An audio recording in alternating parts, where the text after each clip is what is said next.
And as everything else, I just, quote, I just thought of it. And so I don't have an official name, but it should be the category of those things that should be as plain as the nose on a congressman's face, or those things that should be as plain as the snit in a prophet's mind.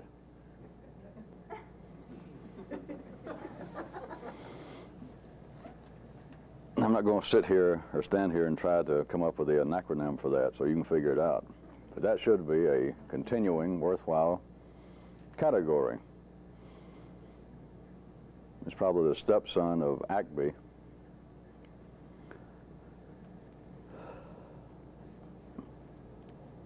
No one needed me to point out that everyone is dissatisfied. And I have given several mappings of this, but no one needed me to do this.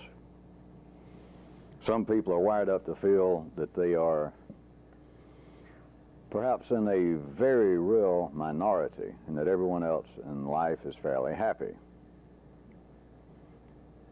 But if any of you were so wired up that you thought that you were in some unusual position, here is one of the things that should be as plain as ... Is that almost all of the commerce that is unique to humanity, the verbalizations, the arts, are some kind of cry, not to mention all the preachers and the prophets and the rabbis and the mystics and the gurus. There's a continuing repetition, a dressing up perhaps in a new garb of, my God, aren't things terrible? Now, I drew up my one form of the nervous system, and I pointed out to you that one way in which it could be thought of was that up in the brain itself, in the highest reaches of the nervous system, where line level consciousness catches one and all at every time and every place, that part of the potential was that this thing was in a continuing state of incompletion.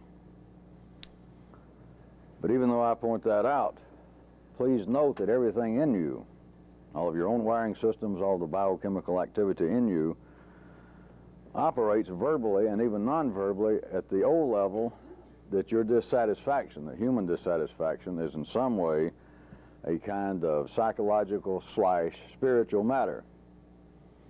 No matter that you may have theoretically denounced the religions of your forefathers and you no longer believe such stories as Adam and Eve and the banishment from the great garden of eternal delights and satisfaction. But it is in the humanity's system that this dissatisfaction has some, to put it most crudely, some very non-physical basis. There's no way that I can ever wean your own system from here down. Everything that is already hardwired, everything that you take as being yourself, there is no way that I can wean it from this feeling, whether you particularly would be wont to couch it in psychological or spiritual terms. But the dissatisfaction is something very ephemeral. It is quite invisible, and it is in some way quite separate from any physical maladies you may have.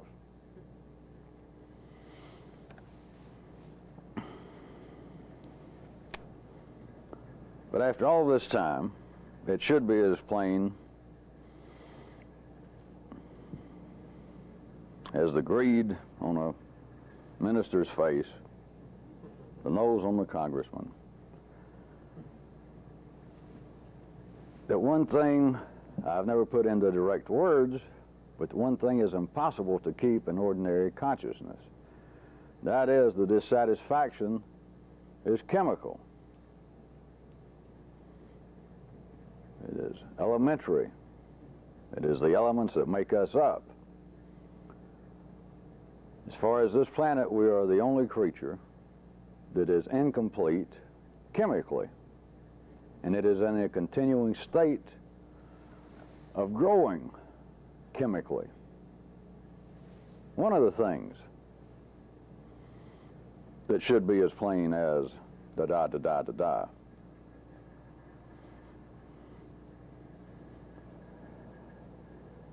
What people do you ever hear say in any way, will verbally say that under certain conditions, I've got no complaints? One, in our day and time, are those who use drugs.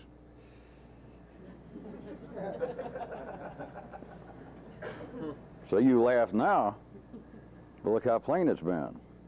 Alcohol, but drugs, let us say. They have always been considered to be vices. Whether it be at some level in so-called cultures, where we are talking about, some tribe of Indians in South America, they find a new leaf to chew on, and it makes everybody walk that walk and talk that talk, and they just kind of groove out, or whatever they would call it, in the rainforest of South America. But at some level in that society, once they start being drug into the 20th century, voices will come out of that small group of people condemning it. It will become ultimately a vice if that one little cluster of people is going to grow. If it's some part of life's body that's not just an anomaly, it's not just a spot that's going to clear up and go away. But today, for all intents and purposes, all right-thinking people in this country, in our time and place, condemn hard drugs. Even those that are caught up in it are not immune from condemning it. And they can be interviewing some musician. That's the easiest one to pick on. And they'll talk to some musician and he'll say, yeah, I've been gone, as you asked me. I've been off the scene now for about 9 months. I've been in a hospital. I was doing so much cocaine for the last 9 years. I've had 4 albums that went platinum. I've been touring the country, and I'm going to tell you the truth. That 9 years is a blank. I don't even know where I was, what I was doing. It was running me. But you know, at the time I got caught up because it seemed to be all these pressures and trying to go out there and face an audience night after night, and I was young and I suddenly had all this money, blah, blah.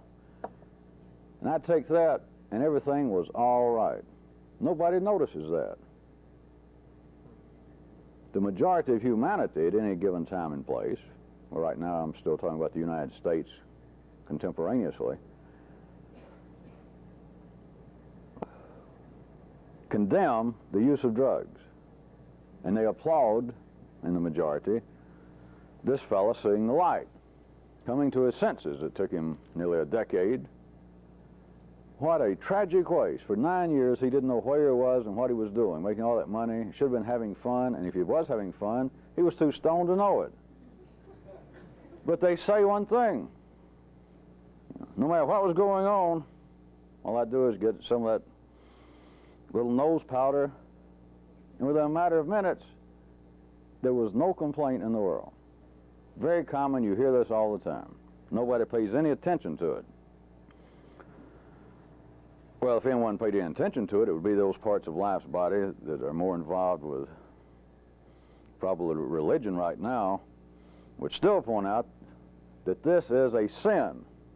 Those of a more psychological proclivity might say this is ultimately a no-win situation. It is ultimately a non-profitable form of behavior.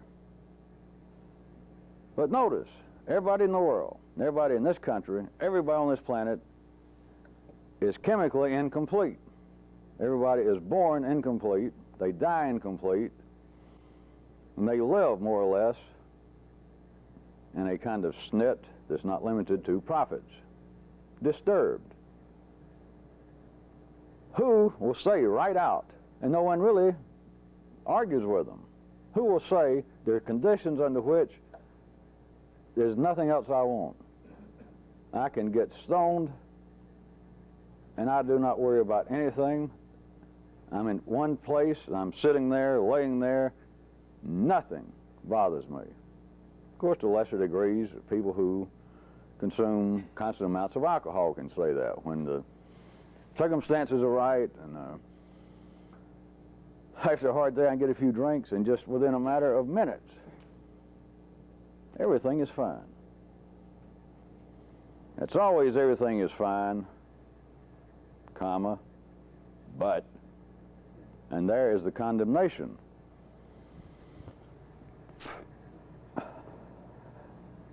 Let me suggest to you, since most of you have fooled with some kind of drugs and all of you have fooled with alcohol to some degree, that it is absolutely beyond the scope of ordinary consciousness to conceive of the fact that there are substances available on this planet, probably no further than a block away from here, liquor store, neighborhood pusher. I can put something in my body, all the torment I feel, I don't care who you are, no matter how you try to proclaim your frustration with being alive, that you can't stand the hunger and the injustice of the world, you can't stand the way that your mother treated you, you can't seem to work it out, analysis is too slow, you stay mad all the time, I don't care how it comes out.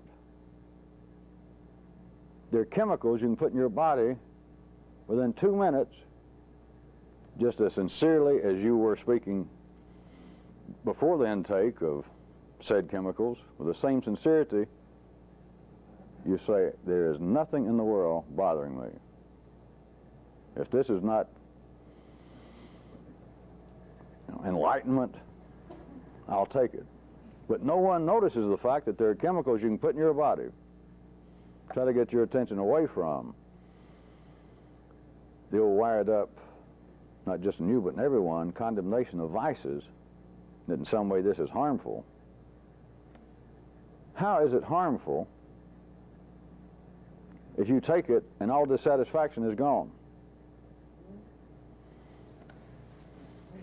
Of course, you people know I'm not here to proclaim the use of drugs.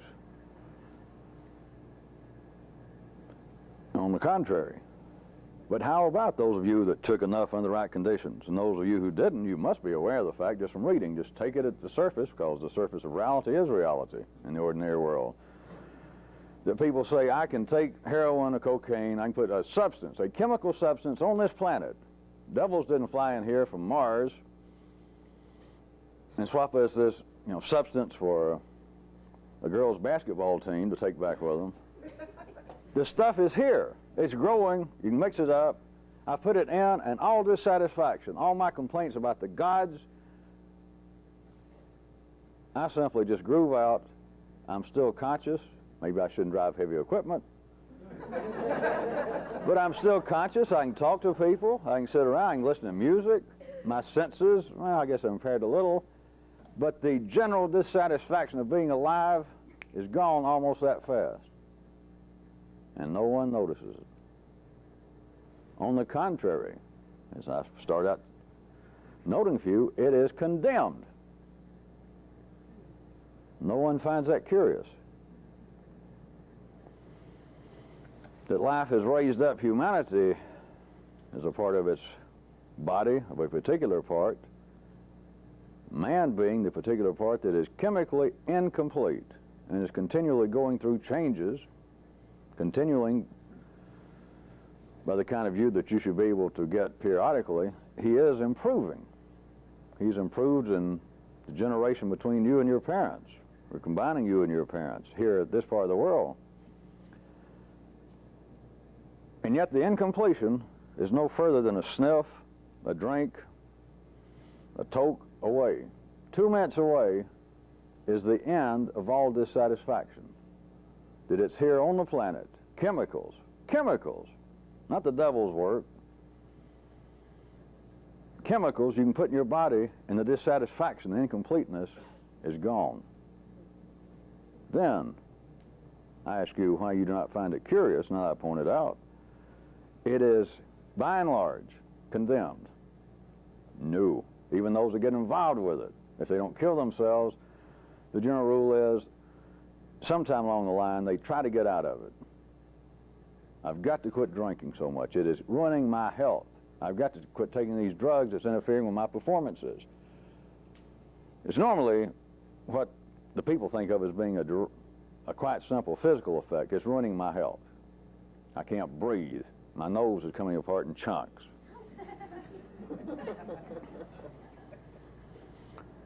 But I am suggesting to you that that is not the heart of it.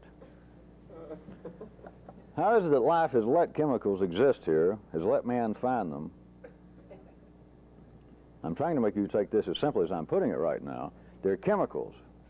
You're within 2 minutes of being satisfied. It's not psychological, it is not spiritual. You're within 2 minutes being able to take certain known chemicals, put them in your body, and for you personally, this chemical incompleteness, it's not psychological from here up to there.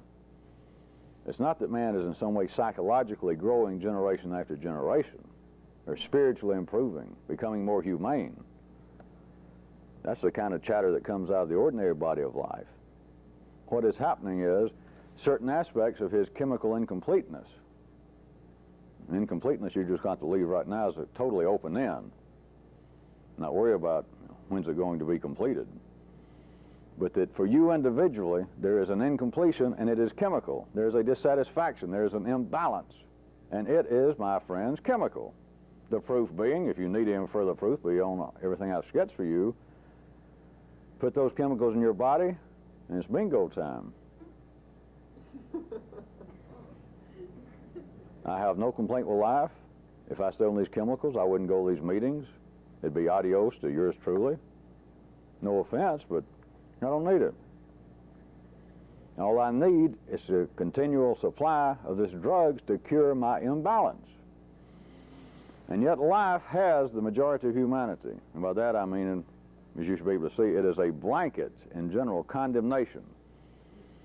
All the way from the horizontal powers that be, governments, religions, educational structures, just the common sense out in the street is you can't go around stoned all the time.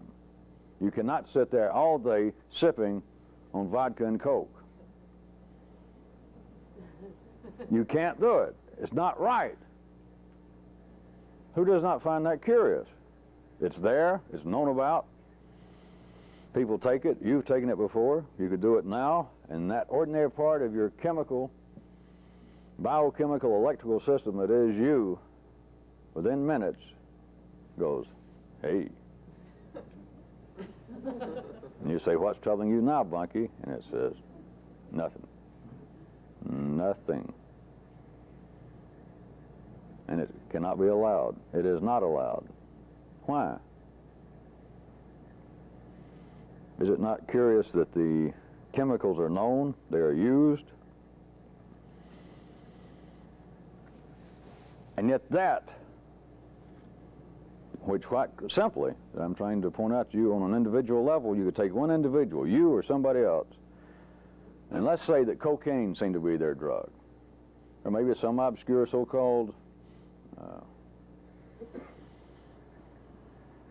psychotic medicine of which I'm unaware. Some new something that their psychiatrists are giving to people for whatever they have diagnosed it as, depression, fits of anger, whatever. But there's this piece of drug that you can get, legal or otherwise, you can put it in your body, and all frustration, which is a chemical incompleteness, is gone, and everybody, including the taker, condemns it. Is that not curious? That on an individual level, the solution, or the answer, which is all you can ask for in your lifetime, the answer to your chemical imbalance, the answer to your dissatisfaction, is termed a vice.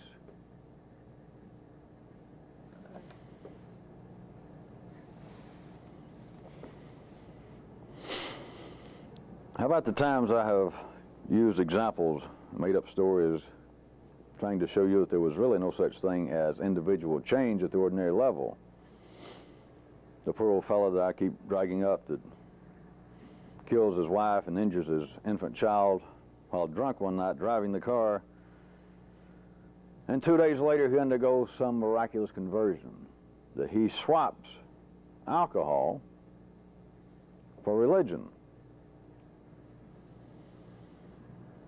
Now, you know by now, since all of you have some piece of a psychiatrist in you, that is, all of you were wired up and grew up inside the environment of the wiring of those around you believing in psychology, that it could be explained in some way, that the man had no business drinking like that. We all know that. We all know by now, in our day and time, we've come to the realization that alcohol dependency is the biggest drug abuse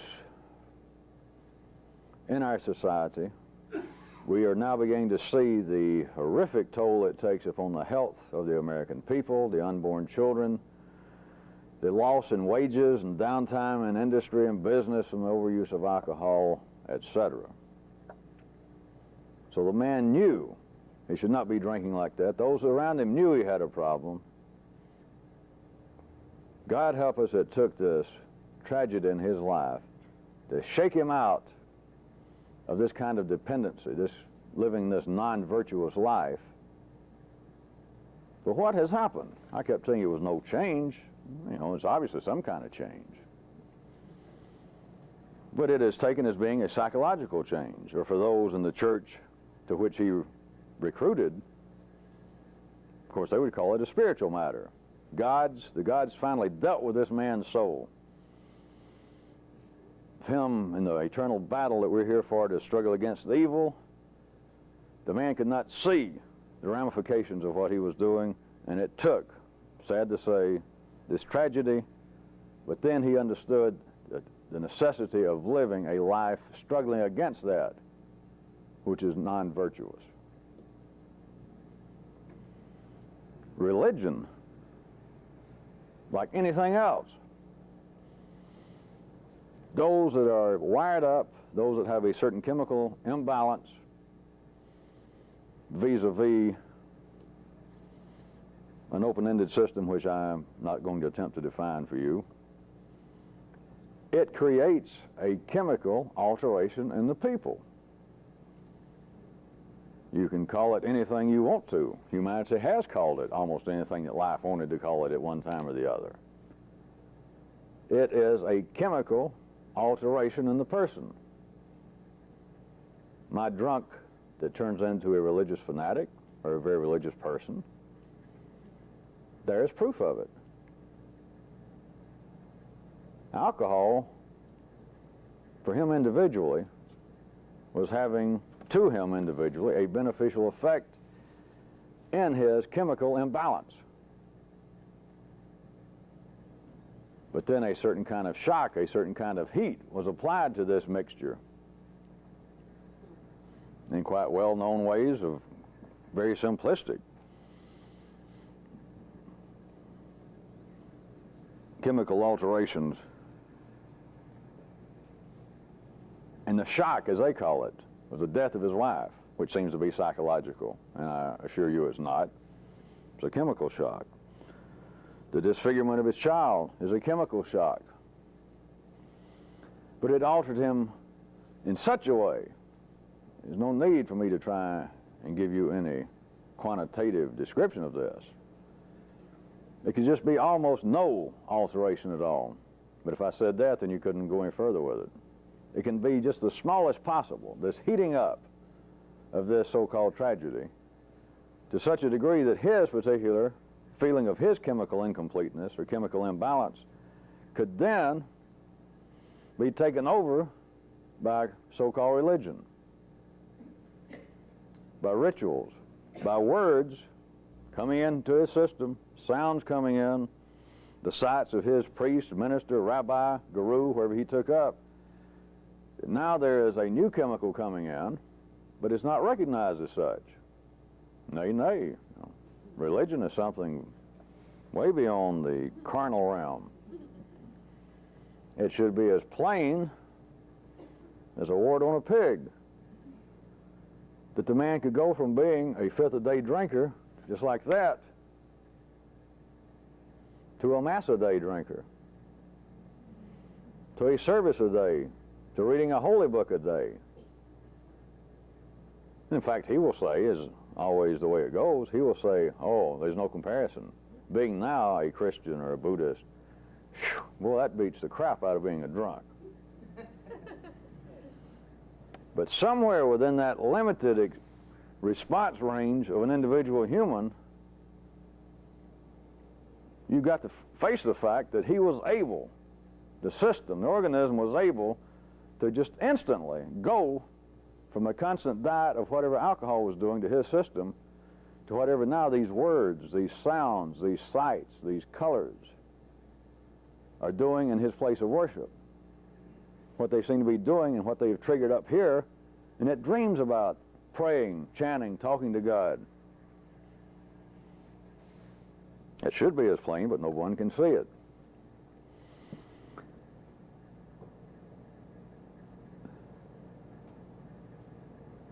Every change that is made is a chemical change. All the things that seem to be a continuing improvement in the life of humanity are chemical changes. The little passing jokes I made, every time I remind you again that everyone is crying that Chicken Little's about to fall on your head. It gets worse now. There are reports that Chicken Little has committed suicide and left a very, very discouraging note in his or her wake. But on the basis of that, like the continuing attacks upon America's fast food industry, as recent as today was a big article, the continuing ever-present market for health food gurus, which they've been around as long as humanity has been able to talk about gourmetting. All right, eating. But notice how many of you, you're a fair segment of the hardwired parts of you, of humanity in general, you are a sitting duck for it. There is a chemical situation within you that as soon as you see a headline, Surgeon General says fatty foods are cutting years off the American life. And many of you just immediately go, yeah. You're not even sure what fatty foods are. They'll say polyfatted foods. You go, yeah. They'll say fast foods are destroying the brains of our children. And something in you goes, yeah, yeah, yeah. And you don't know what the article's about. You don't know what they're claiming. And then I point out to you, the most recent one I said today, I guess some of you saw, was some science, some public corporation somewhere was really going on to the fast food industry in America over using very crude animal fats to fry all their foods. And I just glanced over it because I know basically what they was going to say. That's been going on now, especially through you people's lifetime. Everything post-McDonald's. And yet, there's evidence to say to the contrary is to say almost nothing. In this part of the world, every generation is living longer, they're getting taller, their bone structure is better, and yet there are other reports that say our children are in terrible shape. Most kids in grammar school can't do 10 pull-ups or 10 push-ups. Most of them now are semi-illiterate, and we can trace it directly to fatty foods and white sugar. There is evidence right before your eyes that there is a serious conflict going on between this information and what you see.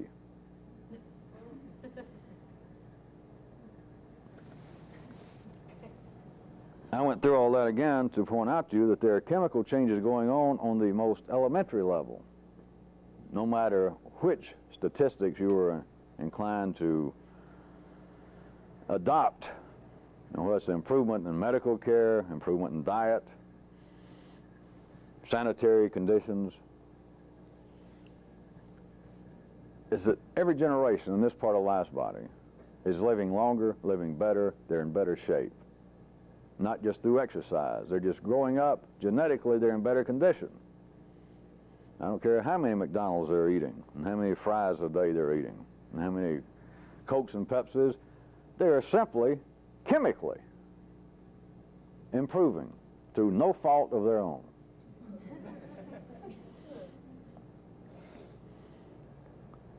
But the statistics, what life lets humanity see and talk about, is still engaged in debate. There'd be conflicting theories from reputable sources about, well, our life is improving simply because of the introduction, the development of antibiotics. Or we're living better, not through any great stroke of genius and effort on humanity's part. Sanitary conditions are so much better that people are living longer. That in your grandfather's day, sanitary conditions was wiping out large numbers of people. You can listen to all of that, and it sounds as though it is some kind of selectivity at work, that either one of these things are true or something else is true. But then they attribute it to the nature of man. They go back to some way that this is a distinguishable and semi-separate part from the rest of humanity. And that the developments we're talking about now have nothing to do with this, because we have more people now in mental hospitals than we did in your grandfather's day. Of course, that's the kind of statistic that then somebody will say, well, in my grandfather's day, there wasn't but 2 mental hospitals in the country. So they got you there. Well, we got 400 times as many people diagnosed as being depressed as there was 20 years ago, or 30 years ago. And then somebody has to say, well, 30 years ago, depression was not a recognized clinical condition. Well, it all seems as though they're talking about things that are unique up here. They're certainly unique to man, but it sounds as though it is all up here, and it is in the range, somewhere within this kind of range of man's spiritual life, his psychological life, his cultural milieu. I mean, it's so many potentially interconnected aspects that could be bringing about an improvement in his physical life here and perhaps a slight deterioration in his psychological state over here. It's too complex a matter to be distilled into some simple idea. You know, of course, part of the proof is you've got all these disciplines of psychology, sociology, religion, politics, fields of health. But it's all one thing, no matter how you shake it, no matter how you try to bake it. It is a continuing distilling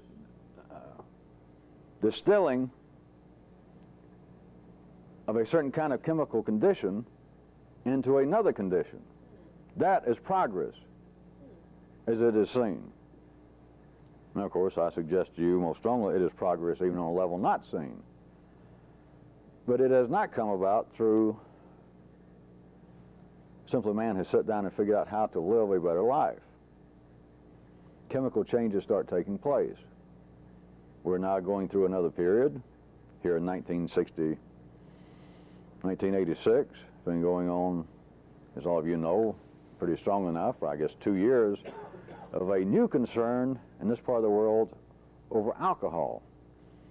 And the way that many states have raised their drinking ages, the minimum, and the number of new laws to cut down on drunk drivers on the highways, the number of hospitals advertising on television. You know, are you a drunk? No, we can help. Come over here. Don't be ashamed of it. If you're ashamed, tell a friend to bring you over here. Credit cards accepted. Right, there is a growing feeling, and if you're operating at the ordinary level of consciousness, you're stuck back in these kind of conflicting, or these ideas that it's a very complex subject, that we are just beginning to see the full ramifications of a continual use of alcohol, even by fairly normal and sane people. We're just beginning to have enough statistical evidence to see that there very likely with many people is no safe minimal degree of continual alcohol consumption. It just seems, you know, it's bad news. Tobacco, even worse. And yet, these substances, tobacco, alcohol, there's no place on this planet that does not have booze. There are places that do not have shoes, they do not have toupees, they do not have television, and some of them do not even have congressmen. But every group of people on this planet has got booze, and most of them have got some other drug. And almost all of them finally discovered tobacco. But now, such as alcohol and even tobacco, it is now the majority of opinion. Those that seem to be involved with opinion making and those who seem to be in the rest of the audience of humanity or this part of the world that take such proclamations seriously. That is the majority of people, the great middle and upper classes of any group, which is always a fair indication of where that part of life's body is going. You know, alcohol, tobacco, it's more than just a dirty habit to stain your fingers and you spill drinks on your new clothes. It is a serious problem. It is a problem operating to the detriment of our health, for the health of the individual, to the health of society, and worse off, more so worse, it is a problem that is preventable. It is not like cancer. If people are smoking and they know it's going to kill them, because we know it is, tell the bastards to stop. There's nothing else to be said. You don't have to go around and worry about asbestos hidden in your floor tiles or up in your ceiling. You don't have to worry about pending nuclear disaster. Sir, madam, you're killing yourself by taking in this tobacco and this nicotine in your lungs. It's going to take years off your life. I mean, you could lose 2 or 3 years just from this stupid hobby. Give it up. It's a vice, to say the very least. But how did this come about? There's no need to really repeat the whole paragraph. I'm telling you again, it's a known fact, except it can't be seen in this light on a continual basis. It's not simply a dirty habit. Nicotine, to the individual, pleasantly changes their chemical condition. Those that put alcohol in their body, pleasantly. And as I noted for you earlier, up to a certain point, people will say, hey, all my problems are gone from the intake of this substance. But right now, there's just 2 prime examples going on in your day and time. There is an increased condemnation of this. Do you not find it curious?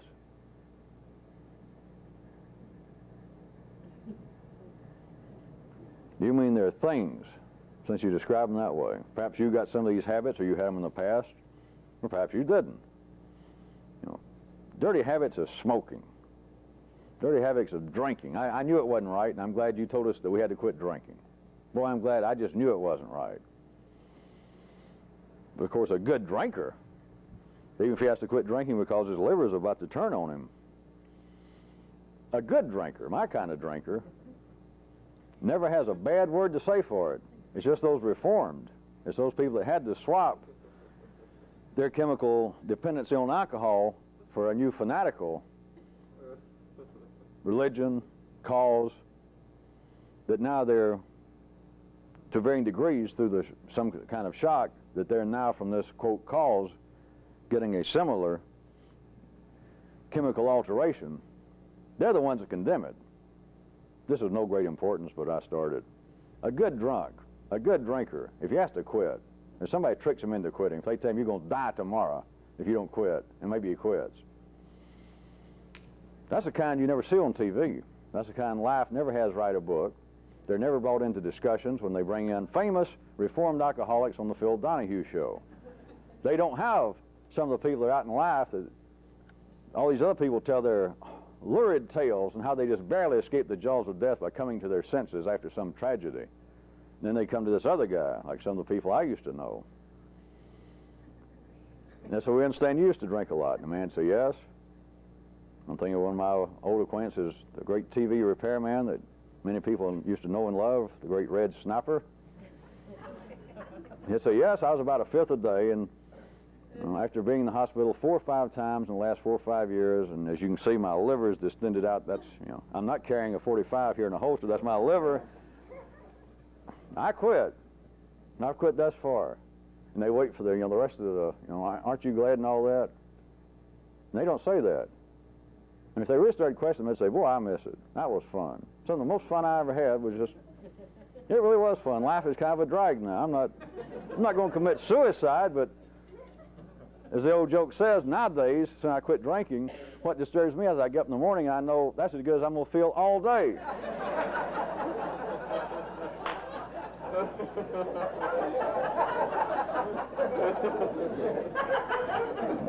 Notice they do not have those people in discussions about alcoholism, because they ask them, you mean if you thought your liver wasn't going to explode like a gigantic cherry bomb, would you go back to drinking? And they'd say, in a New York second.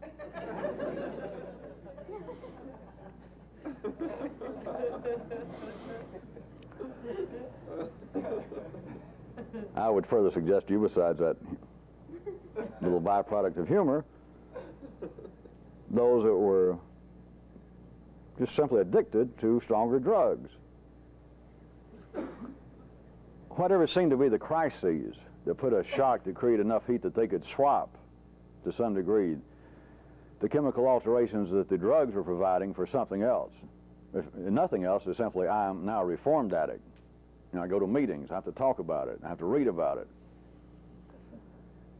Whatever the shock was, if you could take them, if I could play with reality, if this was not the way life was arranged, what I'm telling you at the actual chemical level, if that's all there was to humanity, all of them, if they could say this, if you said, hey, whatever the shock, you know, if your nose was beginning to rot off through cocaine, or heroin had done something terrible to your nervous system, if it hadn't been for that, would you still be taking it? You betcha. You betcha. But it can't be allowed.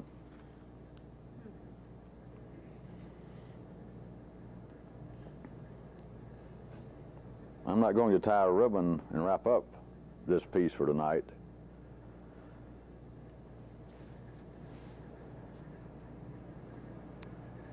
But you should consider, you should neuralize the situation. I just picked out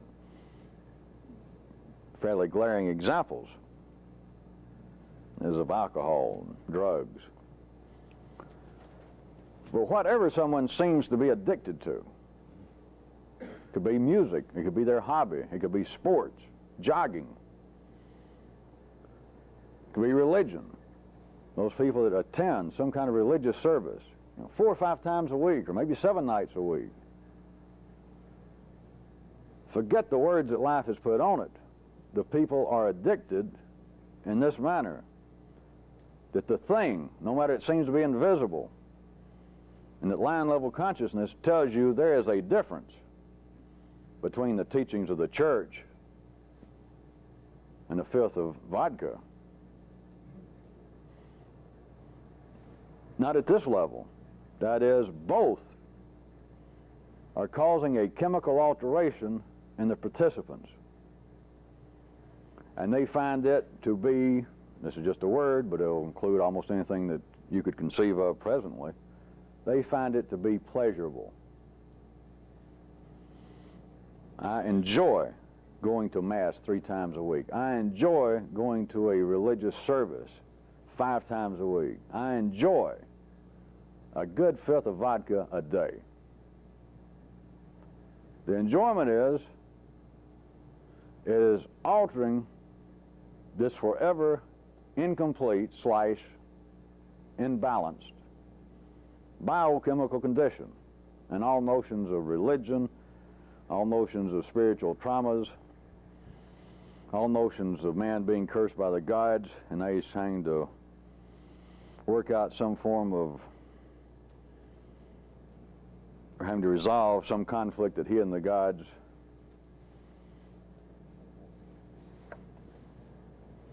or his forefather and the gods were previously involved with. All of that is back to my great kindergarten professors on sex, using kindergarten words to describe the human anatomy. It's not simply that it's wrong, because it's true enough. It is workable enough at the ordinary level, or it would not be going on.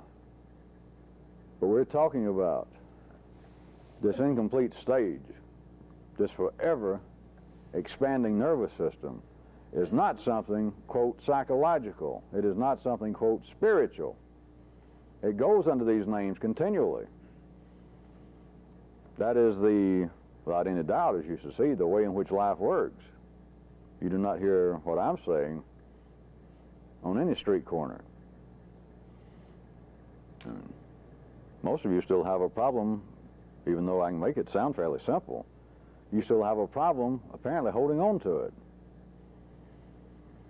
You walk right out, the wiring system takes back over, and you still, quote, think in psychological, or you, quote, think in spiritual terms. What almost gets me into a prophet's snit is how easily some of you slip into it and even want to ask me questions or write me comments wherein you have taken something such as I've been talking about tonight. You don't plan it, you're not trying to be disrespectful, but you don't even notice it, and you'll turn back in some comment or some question. You'll say, regarding what you're speaking of about the forever chemical imbalance of humanity, how would you say this relates to the psychological conflicts I have with my parents? And you don't even realize what you're doing. It almost makes me want to get into a snit and snap my little feet.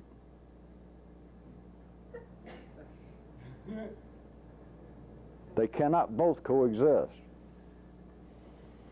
If you're going to continue to be conscious on the basis that everything I do is based upon karma, everything I do is based upon the condition, the position between me and the gods, the great cosmic forces, whether I'm closer to them through living a virtuous life, whether I gave up smoking and drinking, or whether I've lapsed back into some bad habits, whether I'm back playing with myself, whether I'm doing something that I'm just sure is not good for my spiritual development. You're doing nothing.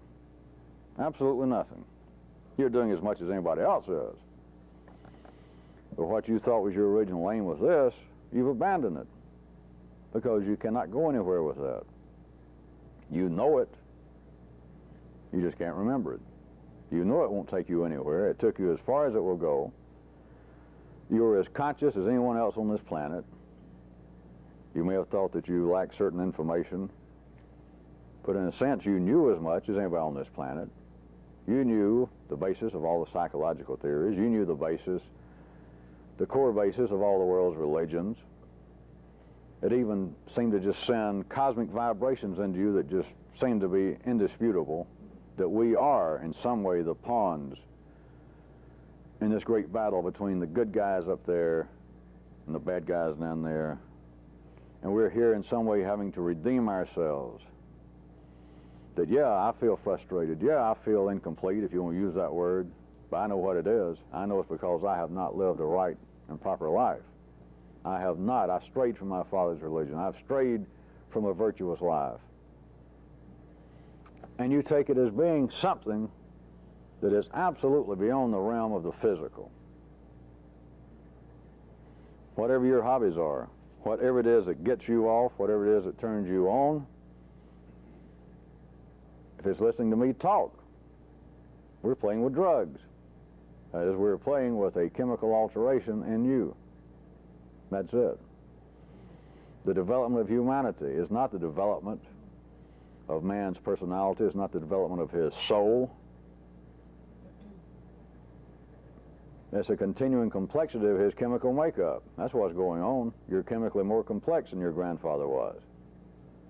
We're chemically, as a people right now, more complex than some of the people in lesser time zones on this planet right now. But you are more chemically complex. But so many other things can be thrown in. Well, we're more industrialized, right?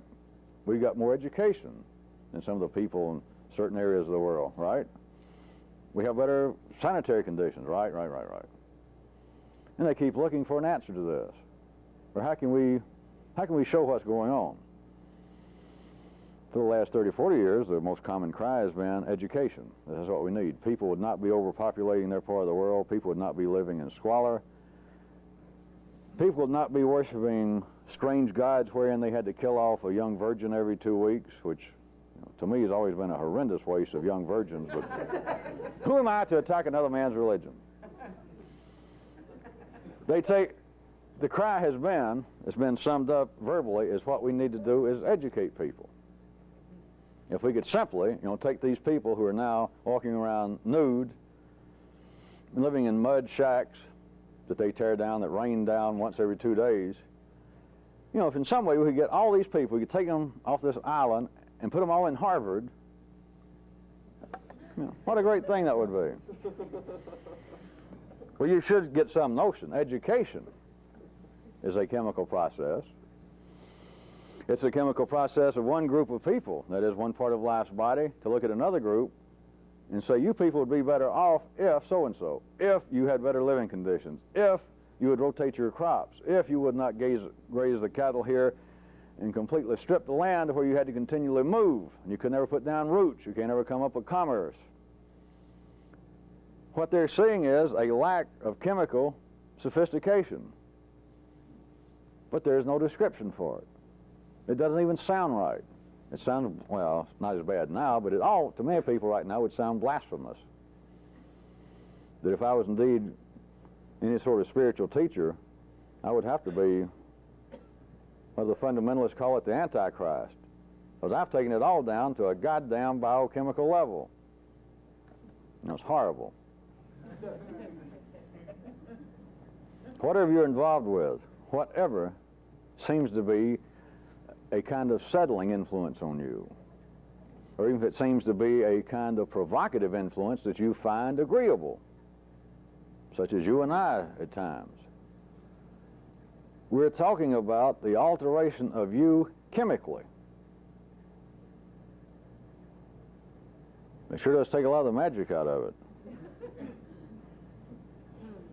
Of course, it sure does take a whole lot of the anti-magic out of it. But what life calls a virtue, or a virtuous life, is that. I said I wasn't going to put any wrap up to this, but I'll make the rules, I'll break them. It is that which life is finding for one group of people at one particular time. It is finding this is increasing the chemical complexity of these people. On the contrary, that which life has people condemn as a vice is that which, that's what I wanted you to, my original question, to find curious, are those things that the individual seem to bring about some form of chemical finality. I can take this drug, my life is okay. I got no complaints with nobody. Nothing. I could turn the other cheek. I could do almost anything. Life is all right, period. Don't ask me again. Life is fine. But the day comes, in general it's always true, but the day comes with increasing and then decreasing frequency, that those things are condemned as absolute vices. And why? Some of you may think that I've skirted around this before, and you might want to say, well, wait a minute, if the whole world stayed stoned, nothing would happen. In other words, we couldn't also stay stoned, because then nobody'd go out and plant a new crop. Nobody would turn these beautiful plants in to good cocaine.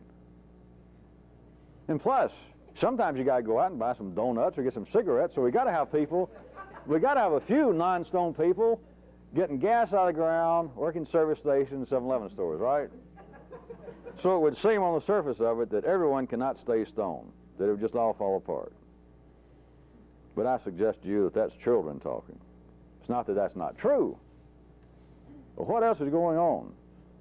That if life let everyone suddenly, as far as the individual is concerned, that, hey, it's all right. I ain't rich. I never did get a new Corvette. I never did move in with a 15-year-old, 6-foot blonde-headed girl. But when I get this stuff in me, it's irrelevant. It truly is. Don't ask me again. Don't bug me. And life will not allow it. Life has people in general feeling as though this is a vice. This is to be avoided. And it's the very thing that with the individual seems to be immediate salvation. This is what religion should be doing. This is what following this guru should have done. I was angry. I had complaints with my parents. I couldn't I was so mad at the world, the injustice of it all. And I spent 40 years in the church. I spent 15 years with this guru and then with that Swami. And all you got to do is go, and in 2 minutes, it's all gone. But you can grab the person and threaten them, saying, by God, tell me, what is it you want? Something's still upsetting you. Now, that gun's cold on my temple. You know, I wish you'd move it, maybe. Where is your concern for your fellow man? It would seem to be an individual answer, chemically. And yet life finds it to be intolerable.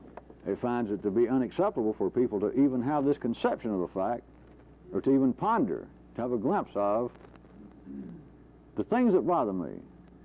This wide range that I can verbalize, from complaints about my childhood to the injustice of life. All I got to do is put this fairly simplistic chemical compound in my body, and within 2 minutes, it's as though I have been completed. And no one finds that curious. No one sees what that indicates. And it should be as plain as the nose on a congressman's face.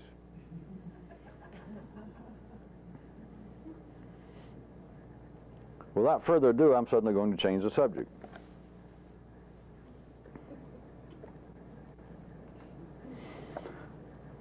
I want to return to the little story I mentioned last week. Since I never really told the story, I never really had Kyrute or someone present it. It is like the regal collusion. Now, the story that I just mentioned in passing last week, let me flesh it up a little bit. There are these two nations, these two groups, considered real nations, large numbers of people. Both of them are ruled by a prince. For many generations, right up to the present one, these two neighboring countries have been in a state of either simmering hostility or overt warfare, going on for many generations, looked at from ordinary intellectual or psychological, from those kind of ordinary views, you would say it is now into their cultural heritage, the hatred of one of these nations for the other. There's been so many atrocities. There's so much seeking and need for revenge of one group that goes back several generations, ping-pong back and forth, that it is such a mess, I don't know how it could ever be untangled. The people now just culturally, or their hatred is so deep and goes back so many generations that it may be impossible to culturally untangle it. We just don't know what to do. That sort of situation which has gone on this planet. I could even fit several countries into it right now, but I don't want you to get reality mistaken for super reality. Now the story is, with my royal collusion, is that the princes of these two countries are not enemies. They are, on a regular basis, in direct contact. Like once a month at a secret place, they get together, have a nice friendly dinner, a few drinks, maybe play a few James Brown albums, and they talk about the situation. And what's been going on is not these two princes, but their fathers and their fathers before them, through a long process that I'm not going to detail much because you should be able to follow even this rough sketching. They found, I'll just jump into reality at an arbitrary place. Their grandfathers found that as both countries became prosperous, the people began to get fat and lazy as they began to come into the 20th century.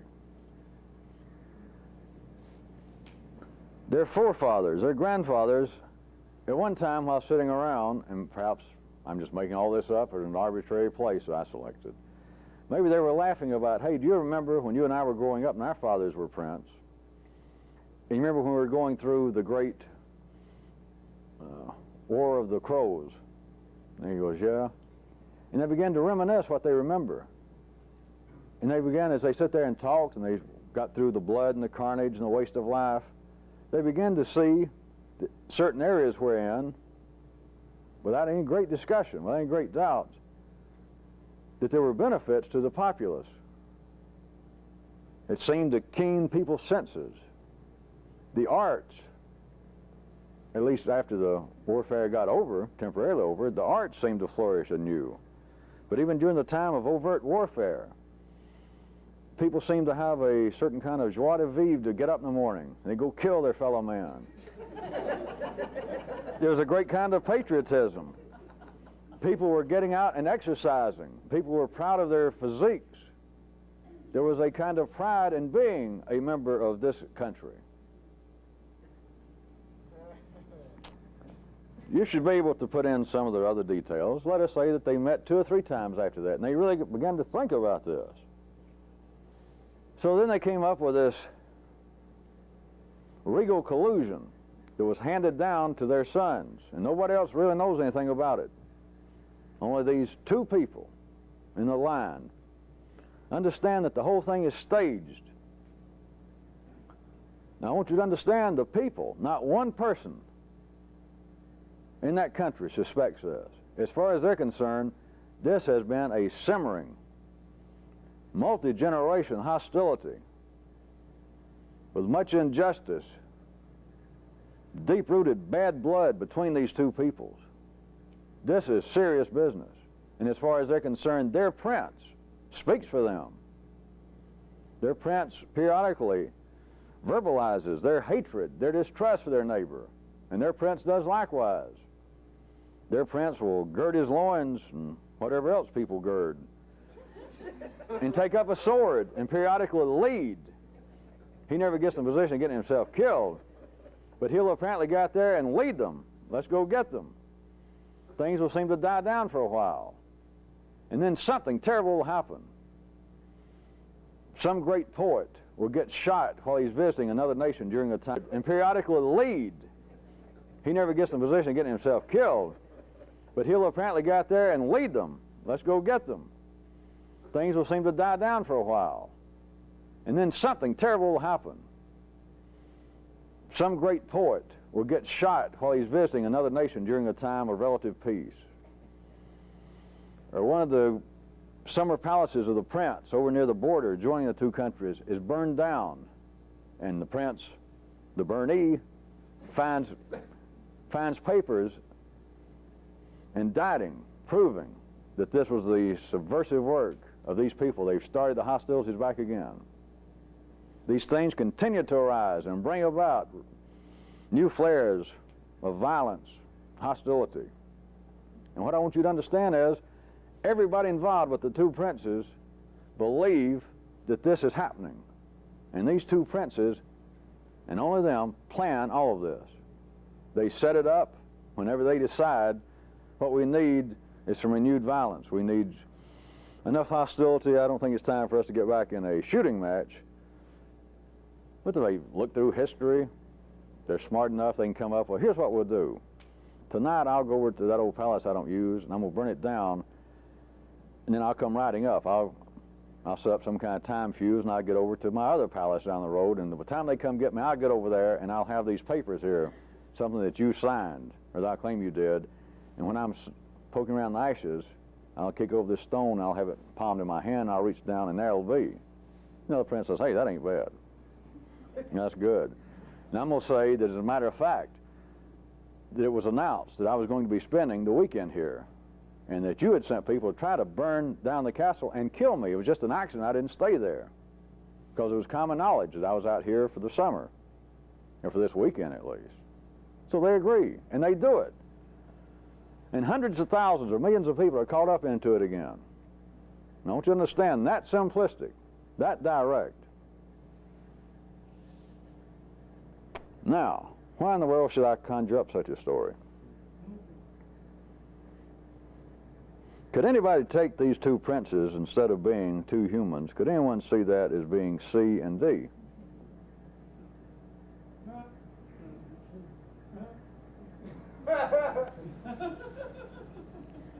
Another thing that should be as plain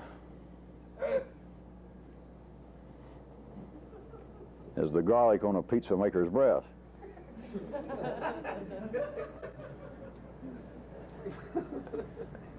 Is the historic, worldwide interest and our belief in conspiracy theories.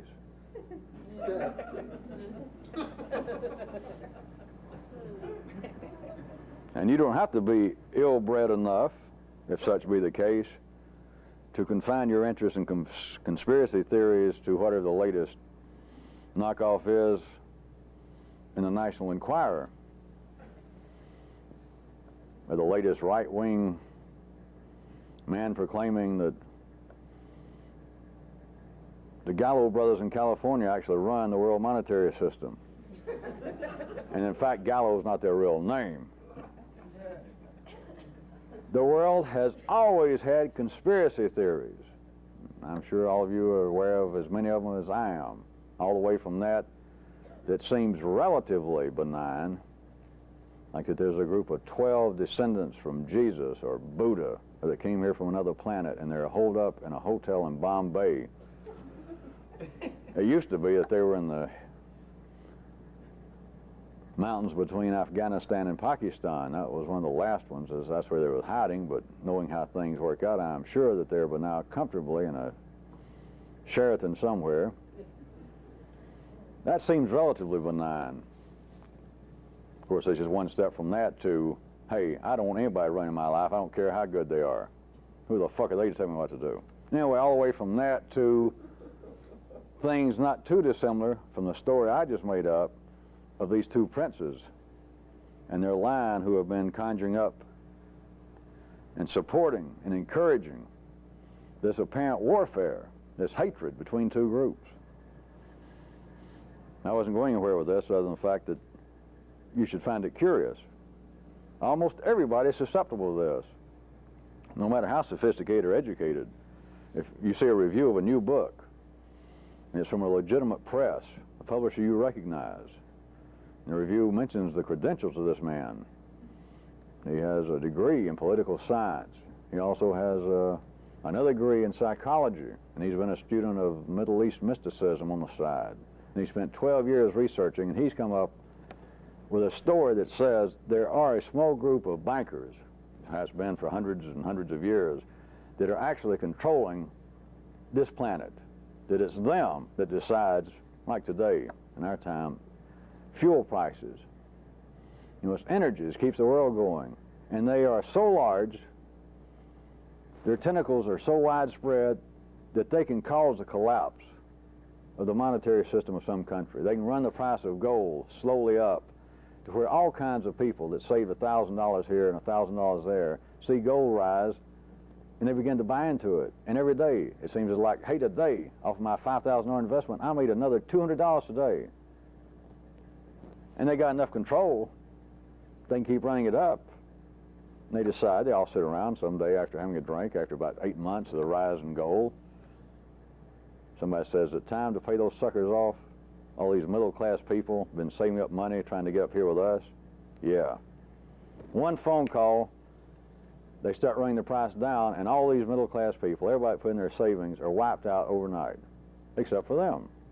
They just buy it and sell it over and over and over again. It doesn't go anywhere. That's the kind of thing that you read about, ordinary wiring systems all over this planet. There are variations of it, and people go, yeah. Yeah. You don't find that interesting? And it doesn't matter how sophisticated you are, people will hear that.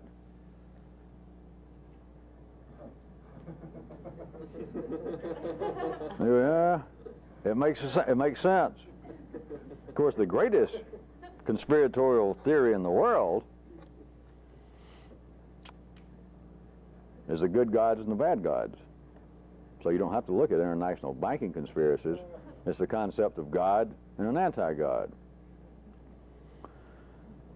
Back to the heart of what I was asking you from this story. Can you replace my story of these two princes that absolutely are running the affairs of their kingdom based upon a kind of continuing conflict between those two that affects, to say the very least, and seems to have a direct daily influence on all aspects of both kingdoms' lives, their culture, their music, their art, their economics, their politics, that everything is done on the basis, in some way, it could be described as everything that happens in this country, the one on this side, is in some way a kind of reaction to what has gone on in the past in regards to their neighbor. They could not even conceive of what to do next if that neighbor wasn't there in the history of their conflict. Now, they would deny it, but some of you should get a glimpse of what I'm saying. That if you took away the history of the conflict between this nation and this other one, if you could just cut it out, you could just chop off the horizontal past where that didn't happen, you'd have these people standing around looking like Elmer Fudd. They would almost cease to exist. What do we do next? Or put another way, if suddenly eternal peace broke out between these two places, you'd have these hundreds of thousands of people standing around growing fat and just staring off into space. You know, what are we going to do now? Rather than my story of that being overt and that being physically true, can any of you plug in C and D into those two princes and then take the rest of my story almost as though the way in which I painted it for you? But if you go back to your forefathers' time, if you go back in your own wiring system that still wants to speak of gods and devils, then I would have to tell that part of you that that story I conjured up, I may not have conjured up. I may know something. Well, obviously must know something, or you're wasting your time, but I may know something deadly. I may know, you know, if that's true, I may know it. I may know all about it. So if we're in your forefathers' time, and that part of your wiring system, that part of your own nervous system, that part of your own genes that still wants to speak and believe of such things, that there are a God, well, let's use the old classic one. There is a God and then a anti-God. If that were true, then I'm going to have to strongly suggest to that part of you that that story may not be fictional at all. And the whole idea of them being in conflict, you poor babies, you poor simple nationalistic babies. Yeah, but being a Christian is not a nationalistic impulse.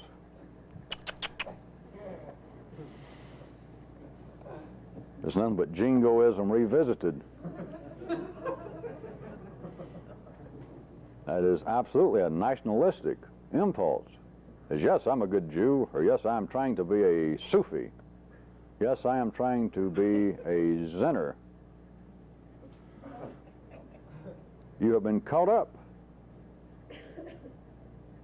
You're caught up in this regal collusion. They're plotting it. They're sitting around laughing about it. Not just laughing at you, they're just laughing at the situation. They're laughing at the fact that things continue to get better in spite of what we do.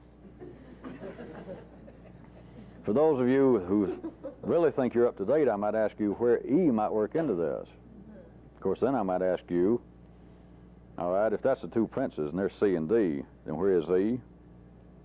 Then I might say to you, where the hell do you think they get together and have these meetings? Some other things that should be plain. In my continuing desire to really plumb the depths of our contemporary culture, I periodically turn on the radio and turn on TV, just of course to get guests for our meetings, just to improve myself and broaden my cultural horizons.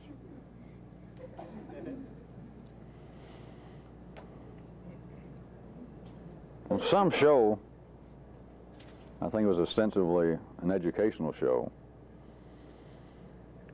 someone, I believe they were talking about the way in which the natural selection process works and how things seem to work out in the great food chain in certain ecosystems out in the wilds. They're talking about how things continually undergo change. One species will seem to die out or get overpopulated, and it seems to trigger something else over here, that a plant will start putting out more toxins that seem to kill off these particular creatures. Anyway, they got themselves down to sort of a end of a paragraph, and I was just sort of listening with one ear, and they wrapped it up with something about life out in the wilds being a matter of continual change. But mere change is no solution. Then I listen with 1 1/2 or maybe 1 3/4 ears, because I always like to hear philosophical, profound pronouncements coming from that little box.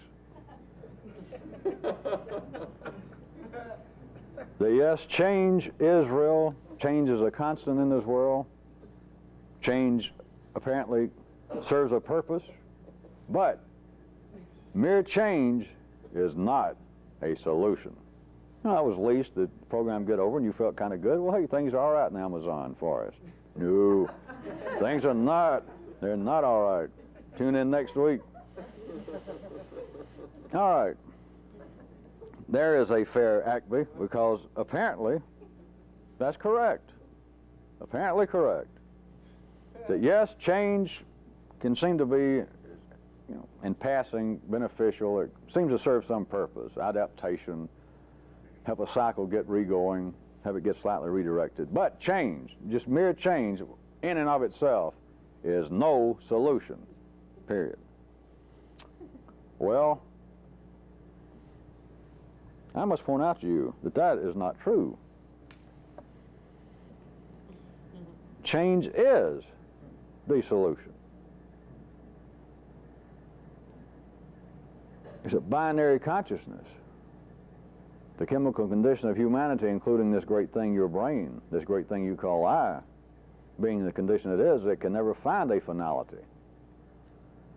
But using their words, using what life is having humanity talk about, people with profound, deep voices who do the overdubs on educational shows, writers that have some credentials, that actually gone to school. Some of them, I understand, some have finished high school, and say change, mere change, is not a solution. And oh, but it is. The only, what humanity is being forced to talk about would be this. They're saying that is no solution, change. You understand, but now I'm not here saying, hey, I'm just telling you that's not true and forget it. Because at that level, it is true. Well, obviously, it'd be true. It wouldn't be on television, for one thing, so I knew it was true immediately. What they're saying, without knowing it, is there would be only one real solution, and that would be the cessation of change, which would be the culmination of the problem. If they say, whatever it was, that there was some problem, let's say, in some identifiable ecosystem in the Amazon basin. Just don't make me conjure up anymore. They say, all right, there's some problem here having to do with the food chain with this particular fish and this reptile and the plant here that this one species of deer eats, and his droppings which feed back some of the worms that feed back into the area of the river wherein the original fish and reptiles were eating. That kind of, they say, we've got a problem here. Man has introduced insecticides 20 miles down the road, and now it's gotten up here in the system, and it's causing an alteration in the worms. And then, they have noted, then the plants have begun to alter some of their secretions. It's a change, and it seems to be having some benefit. We think we understand the chemical changes that are taking place here in the plants and how they're trying to rectify this unnatural chemical input by man into the system. All right, they say that mere change is no solution. If you followed that as I went along making it up, they'd say, all right, the plants are trying to adapt, the worms are trying to adapt to this DDT or this insecticide, but they're changing, they're trying to cope with it. These creatures and these participants in this identifiable chain of food here that we're discussing, But change is no solution. Mere change is no solution. What they're saying is, without knowing it, that the only real change would be a cessation of, the only solution would be a cessation of change, or, the way they'd probably be able to hear it better for a second, is a finality to the problem itself. And the real finality of the problem would be everything that I just mentioned, if you could separate reality that way. That those fish, those reptiles, that plant, those worms, all just suddenly went, cashed in the chips and bought the farm. Just disappeared. There is the solution. The problem, as man has identified it in one place, the problem must go away. They do not know it chemically, but that's what they're talking about. And so in a sense they're correct to always say, look, we continue to deal with the symptoms, but we never get down to dealing with the causes of the problem, whether it's an ecosystem, the economy, the educational world. You all know that by now. Everybody worth having wasted 12 years finishing high school, anybody with that kind of education knows that you're in for a serious statement when somebody says, I have studied this problem, I have read all the available literature, I've been to seminars up the ass, and I want to tell you what, the reason we're not making any progress, we're still in our infancy. We're still trying to treat and deal with the symptoms of this problem, and we've got to get to the causes. And life secretes hormones, and it comes up in a whole bunch of people, and it makes them go, no doubt about it. But I've already pointed out to you that everything is symptoms. You can't look for causes. If you're going to look for causes, you're going to look for a cessation of the problem. The problem has got to go away. Problems go away and nobody notices them. And if they, of course, they had any walking around intelligence, they'll say, well, certainly, you never hear about any more of the problem. Well, it went away, we don't have to talk about it. But nobody noticed that there's only one solution. The problem's got to go away. Everything else is change. Nobody ever notices that indeed causes do show themselves. They show themselves by disappearing. And then what they call the symptoms are gone. But that's all there was. Symptoms are to change as causes would be to what they're calling solutions.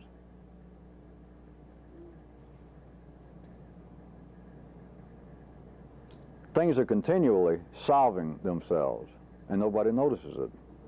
Because when things have solved themselves from any viewpoint, whether it's just your individual viewpoint, the great heartbreak I had of psoriasis, no, great heartbreak when my girlfriend or boyfriend left me. Some weeks later, somebody says, hey, I haven't seen you in some weeks now. How are you and Bob, how are you and Fred getting along? Oh, you didn't hear we broke up? And then you realize, I hadn't thought about that rascal. I'm over it. Oh, thank God. And it only took a matter of some weeks.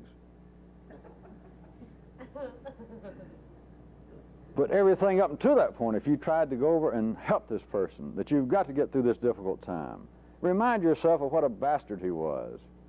Tell yourself how much better you are without him. I know. As far as they could tell, if they would take my terminology, which I could make them do it, I show them the power of my reason, they were dealing with symptoms. I mean, you're crying, you're depressed, you don't want to go out, you're putting on weight, you're sitting at home, you're not getting any fresh air. I know. It's a symptom of my heartbreak. It's a symptom of this affair. How are you going to deal with the cause? I don't know. You can't. The symptoms are the cause. Or if you want another way, there is no cause. Or if you want another way, the only way you'll ever get to the cause is to ignore the problem. The only way you'll ever get to the cause is to be able to forget the problem. The only way that you'll ever find a solution and simultaneously find the cause is when you have quit looking, when it's become irrelevant. Ah! No, nobody can say, ah, because that's nutsy. It is transition. it is change. That at the level that humanity can ordinarily perceive things, their comment that change, mere change, is no solution, is wrong. But being as things are incomplete, no one can see it. That it is a continuing matter of transition, that things do change and symptoms seem to change. But we never get down to the damn root cause of it, do we? Well said, well said. But no one ever says, why is it that for 6,000 years in every area, any area, that there's a problem, somebody will finally say, look, we've tried this, we've tried that, we took 2 from column C. And things are not necessarily getting any better. And you know why? Why? We're dealing simply with symptoms, not the cause. Here, well said. And no one has ever pondered, if we made the kind of progress it seems, how about in one area? We haven't found the cause to one goddamned thing. And I've agreed along with them all my life. And they'd say, all right, the matter of crime in the streets, no matter what we do, all kinds of penal reform, penal reform revisited, son of penal reform, we're treating the symptoms. We got to get to the cause. Education. What's wrong? What's wrong? Well, I don't know. We just keep throwing money at it, as the politicians like to accuse each other. We're just trying to deal with symptoms, and we're just putting Band-Aids on cancer. What a way they have with words. But nobody notices we have never found a cancer anywhere. All we find are these sores, as we call them. And plus, then somebody points out to us, we're not getting anywhere. We're putting Band-Aids on cancers. And everybody hangs their little head and goes, yes, you're right. But nobody says, well, by God, let's find the damn cancer. Let's quit wasting our time, if indeed we are, by fooling with the symptoms. Now that we've identified that the problem is we keep fooling with symptoms, right? Right. From now on, fuck the symptoms. We don't want to discuss it. We don't hear any more about symptoms. Don't even bring it to meetings. Just symptoms, just forget about them. It's causes. Never happened. Of course, you and I know why, don't we? Well, some of you suspect, because there ain't no cause. What they're looking for does not exist, except in the mind of college or high school graduates, those of higher sophistication and learning. There are no solutions. That's why it's simple enough to say, well, change serves some purpose, but mere change in and of itself is no solution. And on the contrary, it is. It's a solution to everything, except the question of why can't we find a solution? And the only solution to that is what I told you without people knowing it, is the solution is the end of the problem, which very likely would include the death of the observer of the problem. But that does not seem to be, as I'm sure they would say, a viable solution. Or at least that's not a solution that I personally would care to be involved with. But that is the solution for everything from childhood traumas to hemorrhoids. There is your solution. Everything else is change. But if it could be saying change is the solution, but it's not comfortable, people are not chemically arranged to realize that change is the solution at this level. That a final solution would be just that, a final solution. It would be the end of you, at least. It could be the end of everybody involved with the so-called problem. If indeed humanity was a problem, that humanity was unnaturally polluting the environment and about to lay waste to all this, then the solution is bedtime for humanity. The world's largest grave. Everybody jump in. It's all over. That is the only solution at the level in which life makes humanity talk about it. You've got to have a kind of new chemical imbalance to hear any of this. It's part of what the trickery has been. Now, some of it I've been able to do in mere words, just sitting here, standing here and talking to you. That I hadn't been imparting information. I know some of you think so.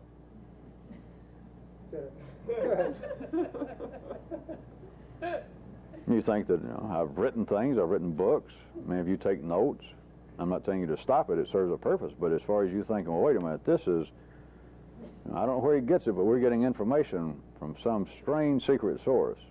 And the information is, something to ponder, something to think about. Maybe try to put it in some cohesive, rational form on your own. But you've got to understand that whatever has happened, there's been a biochemical happening. There's been a chemistry lab. It's just colors and sounds bouncing off of your receptors.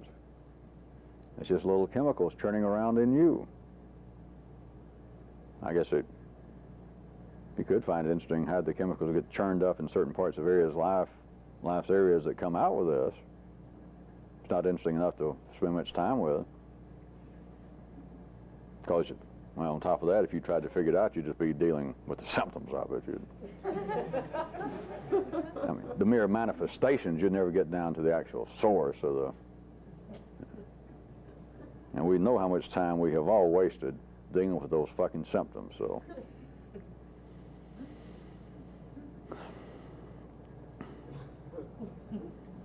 I want to give you a task for next week. Everybody wants to write it down. I guess I can put it in a sentence, but this sentence makes almost no sense, and I can't tell you much about it, or else I will have undone any potential. Here's what I want you to do, and I'll give you some suggestions. Some of you, I think, have found some of this out on your own, but anyway, I'll tell you. Some of these, for instance, this one, you're hard-pressed to sit down and to try and do this. And I would suggest to you such times as like on the weekend, go out on a good sunny day and just lay out there in the sun, get up early where you're still half groggy, or do it in the bed in the morning. It's when you first wake up and you realize I can lay here and wallow around for another 15 or 20 minutes and I'm about half conscious and I'm still about half asleep. Just a slight suggestion, because you're going to see the difficulty of this task, but there is a reality to it, just because the words are conflicting.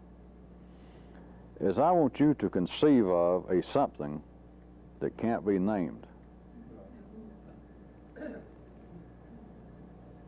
You can put conceive / picture.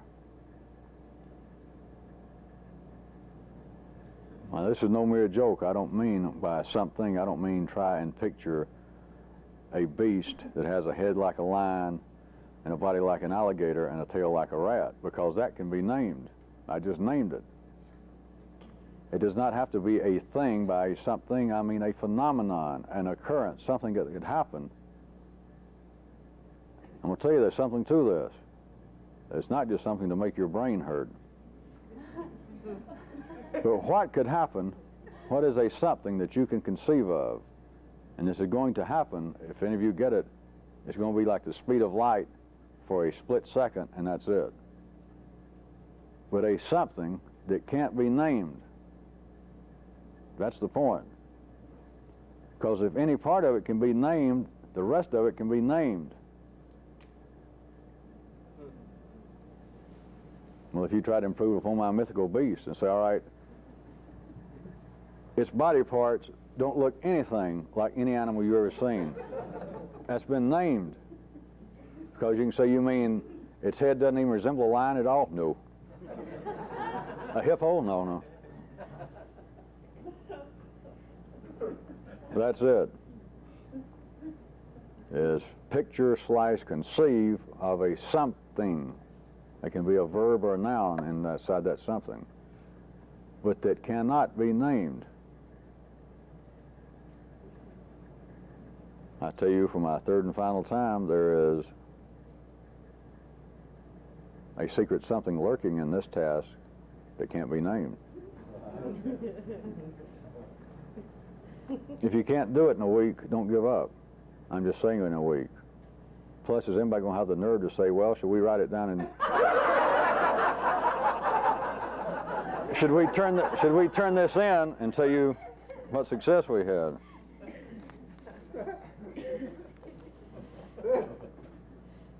I sure am getting a collection of good questions I've had now for 2 or 3 weeks. I keep collecting, I never get around to, do I? No, you don't. I think about the time when I finally do, we'll have all these good questions. Unless they get too big and they'll get my way, and I'll just throw them all out. Ciao.